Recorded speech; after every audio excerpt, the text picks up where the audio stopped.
और नाज़रीन, इस वक्त की बड़ी खबर मगरबी बंगाल से आ रही है। मगरबी बंगाल की वज़ीर आला ममता बनर्जी का इंतखाबी रैली से खिताब। ममता बनर्जी ने पीएम मोदी पर साधा निशाना।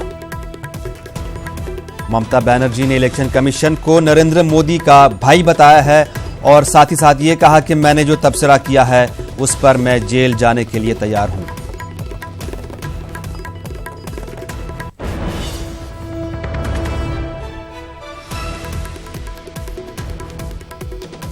मगरबी बंगाल की वज़ीर आला ममता बनर्जी का इंतखाबी रैली से खिताब। ममता बनर्जी ने पीएम मोदी पर साधा निशाना और साथ ही साथ ममता बनर्जी ने इलेक्शन कमीशन को नरेंद्र मोदी का भाई बताया। ममता बनर्जी का कहना है कि मैंने जो तबसरा किया है उस पर मैं जेल जाने के लिए तैयार हूं, मैं सच बोलने से नहीं घबराऊंगी। चिटफंड के मालिक की जमीन पर जलसा करने जा रहे हैं मोदी, यह ममता बनर्जी का कहना है। उन्होंने कहा है कि मैंने दस्तावेजात पुलिस को दे दिए हैं। चिटफंड मालिक की जमीन पर वजीर आजम जलसा कैसे कर सकते हैं, यह पूछना है ममता बनर्जी का।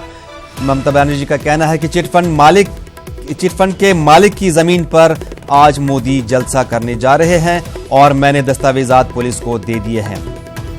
वजीर आजम मोदी की आज मथुरापुर और दमदम में रैली है।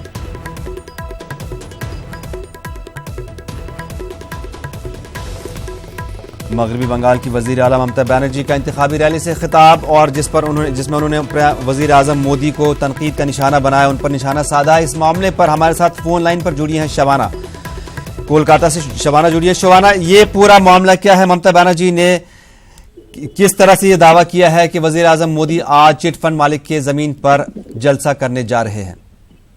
देखिए, जिस तरह से आप देखें कि अमित शाह की रैली के बाद बंगाल में जिस तरह से सियासत तेज हुई है, आज तमाम सियासी लीडरान को आज अपने जो इंतखाबी जलसे हैं वो आज खत्म करने होंगे।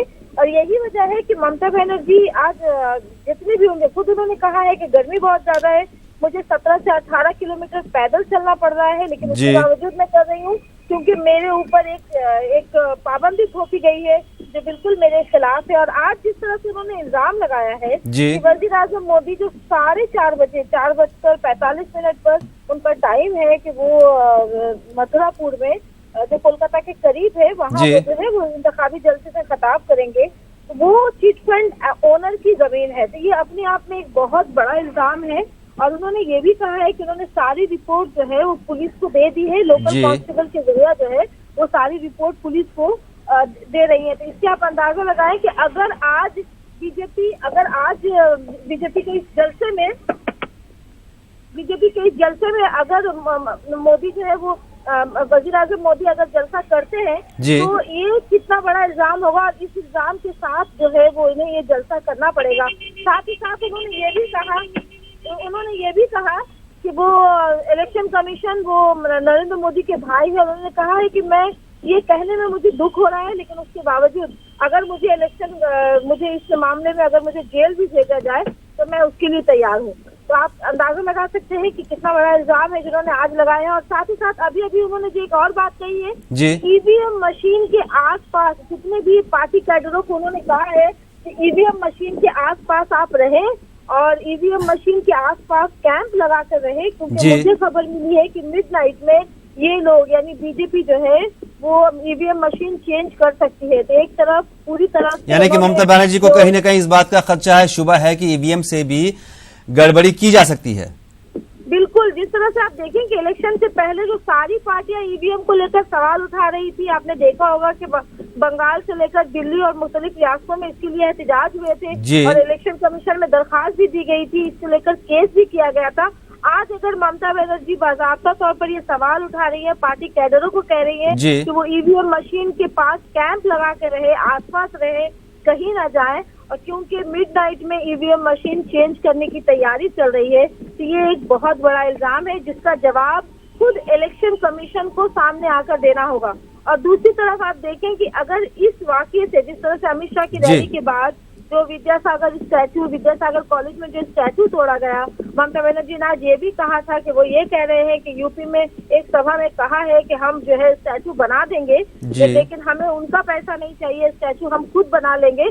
लेकिन जो बंगाल की जो संस्कृति वो जो बर्बाद हुई है उसका खमियाजा जो है वो कौन भुगतेगा। तो एक तरह से ये सेंटिमेंट की सियासत हो रही है। आखिरी मरहले की पोलिंग है और हर पार्टी, ममता बनर्जी एक मौका भी छोड़ना नहीं चाहती कि अवाम के जो जज्बात है, वो अवाम का जो लगाव है, जो उन्होंने अपने आप को जो कहा है कि उनके ऊपर जुल्म हुआ है, उनके साथ जुल्म हुआ है। अच्छा शबाना, ये बताइए क्योंकि अभी कुछ ही घंटे बचे हैं वजीर आजम की रैली में, इस वक्त कुल मिला के कैसा माहौल है ओवरऑल मगरबी बंगाल में?